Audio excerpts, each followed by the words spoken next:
Quando Cristóvão Colombo navegou até a América em 1492, pensou que tivesse chegado às Índias, batizando de índios os nativos que encontrou.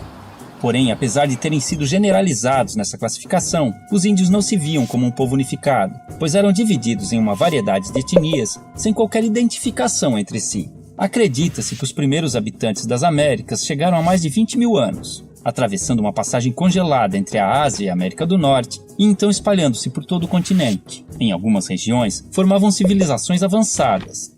Já no Brasil, fragmentaram-se por todo o território, formando grupos de diferentes tamanhos. Eram sociedades comunais, descentralizadas e igualitárias, vivendo da caça, pesca e agricultura de subsistência, e em sua maioria seminômades, mudando suas aldeias de local conforme os recursos naturais fossem se esgotando, permitindo, mesmo que involuntariamente, a recuperação natural do solo abandonado. As habitações eram geralmente coletivas, chamadas de ocas, variavam de tamanho e forma entre as tribos, mas normalmente eram dispostas em torno de um espaço cerimonial, onde realizava-se todo tipo de atividade diária, além de celebrações e ritos conduzidos por pajés e anciões. As tribos eram formadas por laços de parentesco e afinidades, e mantinham contatos com outras comunidades através de relações de comércio, cooperação, casamentos, alianças e também de guerras, que eram comuns entre as sociedades indígenas, apesar de sua natureza pacífica. A virgindade era pouco valorizada e a vida sexual costumava ser livre de tabus. Muitos homens ofereciam favores sexuais de suas esposas a visitantes, como forma de cortesia. As famílias podiam ser monogâmicas ou poligâmicas, e o divórcio era algo corriqueiro.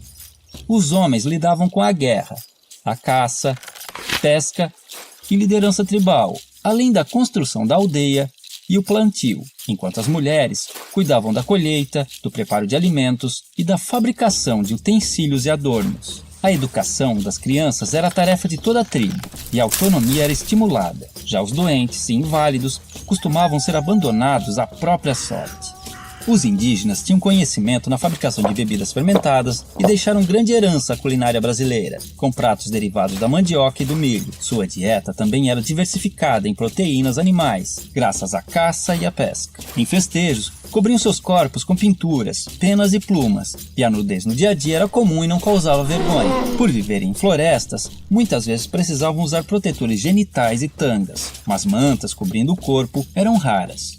Muito higiênicos, devemos a eles o costume do banho diário. Mantinham muitos ritos e crenças religiosas, os quais podemos identificar por xamanismo, uma mistura de religião, crença, sistema de pensamento e configuração do mundo, em que acredita-se num universo não linear, sem início e sem fim definidos, onde o tempo se confunde. Não possuíam uma doutrina, assim como não acreditavam em um Deus único e supremo, tendo a figura do xamã, o pajé, como seu elo com o mundo divino. Em sociedades sem esses representantes, acreditava-se que os espíritos e antepassados se comunicavam com os humanos através de animais, sonhos e visões. Muitas de suas lendas tornaram-se populares entre os não-índios, enriquecendo o folclore nacional. O uso de alucinógenos, tabacos e ervas era muito comum nos mais diversos rituais. Orientados pelas fases da lua e conhecimentos astronômicos, entendiam as relações entre as mudanças climáticas, nas quais baseavam seu plantio e colheita. Antes da chegada dos europeus, acredita-se que existiam mais de 1.300 idiomas nativos, hoje reduzidos a apenas 270, que deram origem a diversas palavras da língua portuguesa. Não possuíam um sistema de escrita, mas algumas sociedades desenvolveram sinais e formas gráficas, cujo estudo pode revelar mais sobre seus hábitos. Há indícios de uma grande diversidade de produção artística, que integrava-se ao seu modo de vida e ritos cotidianos, com destaque para a dança, a cerâmica, a tecelagem, a cestaria, a pintura corporal, a arte plumária e principalmente a música. Contudo, os indígenas não possuíam a figura do artista, e todos podiam ser hábeis em diversos aspectos, pois dedicar-se exclusivamente a uma atividade, como na sociedade atual, era sinal de desequilíbrio espiritual e obsessão. Quando os portugueses chegaram em 1500, estima-se que encontraram mais de 5 milhões de indivíduos, divididos em tribos e comunidades, diferentes entre si, mas iguais aos olhos do colonizador, responsável por reduzi-los a menos de 600 mil em poucos séculos. Desconhecendo invenções ocidentais como o espelho, a roda, e as armas de fogo, o choque cultural foi enorme, assim como o fascínio dos indígenas, que ainda viviam em sua pré-história. 3 armas foram fundamentais para o domínio dos colonizadores sobre os nativos. A arma de fogo, aliada nas conquistas das tribos e determinante na aceitação da superioridade portuguesa pelos índios remanescentes. A Bíblia do Jesuíta, responsável pela aculturação dos indígenas e a adequação ao moralismo cristão dos ocidentais. E uma invisível e poderosa arma biológica, inicialmente de forma involuntária, mas por vezes criminosa, o contato com os estrangeiros espalhou doenças e epidemias, às quais os nativos não possuíam imunidade, dizimando-os aos milhares e facilitando a ocupação de suas terras, como aconteceu no sul do Maranhão, onde fazendeiros deram roupas infectadas com varíola para as tribos locais.